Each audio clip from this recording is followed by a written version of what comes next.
평소 비염으로 고생하던 나는 결국 수술을 받기로 했다. 여러 병원을 알아보던 중 한 클리닉이 눈에 띄었다. 이름도 생소하고 규모도 작아 보였지만 가격이 터무니없이 저렴했다. 수술을 예약하고 병원을 방문했을 때부터 뭔가 묘하게 기이한 느낌이 들었다. 어두운 조명, 지나치게 조용한 대기실, 그리고 차갑게 미소 짓던 의사가 뭔가 오싹하게 느껴졌다. 하지만 나는 그저 비용이 저렴하다는 것만 생각하며 별다른 의심 없이 수술을 받기로 했다. 수술은 생각보다 빨리 끝났다.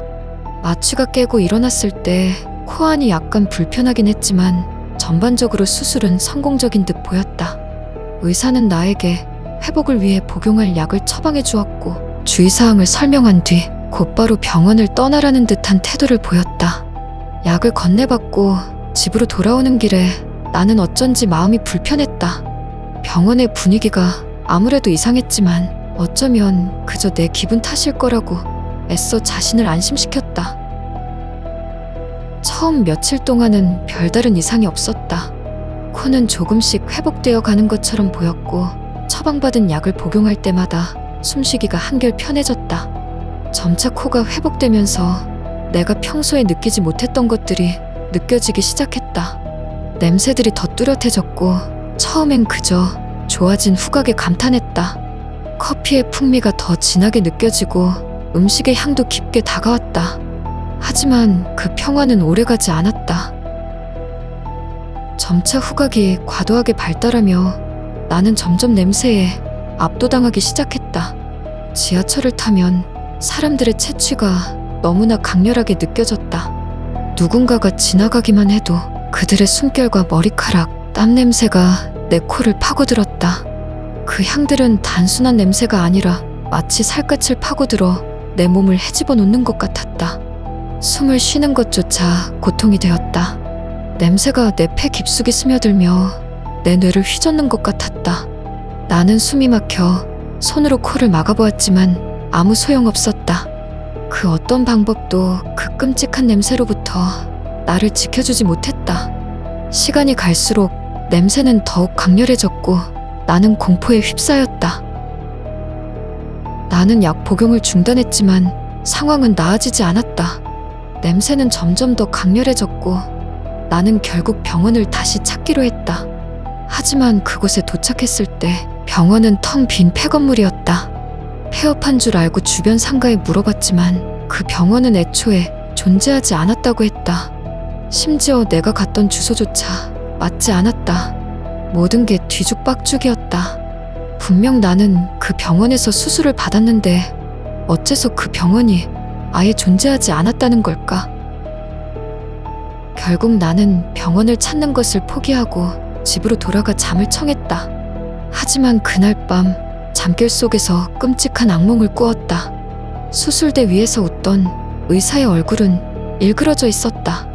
그의 얼굴이 녹아내리며 비웃는 듯한 목소리가 귓가를 울렸다. 나는 비명을 지르며 깨어났고 온몸이 식은땀에 젖어 있었다. 나는 일상으로 돌아가려 했지만 점점 더 심각한 상황이 닥쳐왔다. 거리에서 나는 냄새들은 나를 물리적으로 공격하는 듯했다. 매캐한 배기가스는 내 폐를 짓누르고 음식점에서 흘러나오는 기름 냄새는 마치 내 코 속에 기름을 부어넣는 것 같았다. 심지어 지나가는 사람들의 땀과 향수 냄새는 단순한 향이 아닌 고통이었다. 그들의 냄새는 내 피부 속으로 파고들어 내 신경을 자극했고 향수는 머릿속에서 불타는 듯한 통증을 유발했다. 냄새들이 내 코로 그리고 머리로 쏟아져 들어와 뇌를 휘저었다. 더 이상은 버틸 수 없었다. 나는 길 한가운데서 비틀거리며 몸을 가누기 어려웠다. 마치 세상이 나를 괴롭히려는 의도를 가지고 움직이는 듯했다. 숨을 참아도 코를 막아도 소용없었다. 세상 그 자체가 나를 압박했다. 결국 나는 더 이상 밖으로 나가지 않기로 결심했다. 바깥 세상의 냄새가 나를 죽일 것만 같았기 때문이다. 나는 창문을 닫고 문을 잠그며 철저히 집안에 틀어박혔다. 하지만 집안의 익숙한 냄새들이 너무도 날카롭게 내 코를 찔러왔다. 오래된 가구에서 풍기는 나무와 먼지의 냄새는 마치 썩어가는 동물의 시체처럼 코를 찔렀고 집안 구석구석에 쌓인 책들에서는 진득하게 얽힌 곰팡이와 썩은 습기의 역한 냄새가 피어올랐다. 그 책들은 마치 축축한 땅 속에서 천천히 부패하는 듯한 느낌을 주었고 그 냄새는 코로 들어와 목구멍을 자극하며 구역질을 일으켰다. 바닥에 떨어진 카펫은 땀과 썩은 물기가 배어들어 악취를 뿜어냈고 그 더러운 공기가 내 폐를 파고들어 모든 신경을 뒤흔들었다. 그러나 집안의 냄새는 차라리 견딜만 했다. 내 몸에서 나는 냄새는 차원이 달랐다. 내 피부에서 스며나오는 땀 냄새는 썩은 고기처럼 악취를 풍겼고 숨을 쉴 때마다 그 냄새가 내 코를 후려쳤다. 샤워를 해도 아무리 비누를 바르고 문질러도 그 냄새는 사라지지 않았다. 오히려 더 끈질기게 내 몸에 달라붙어 있었다. 내 몸에서 나는 미세한 기름기조차 강렬한 악취로 변해 나를 공격했다. 나는 그 냄새로부터 벗어날 수 없었다. 내 몸이 나의 감옥이 되었고 내가 피할 곳은 없었다. 내 폐는 나의 적이었고 내 살은 나를 질식시키고 있었다. 나는 숨을 쉴 때마다 내 몸이 나를 파괴하려는 듯한 느낌을 받았다. 코를 틀어막고 침대에 몸을 말아도 그 냄새는 내 뇌를 파고들어 지워지지 않았다. 그러던 어느 날 집 밖에서 시위가 벌어졌다.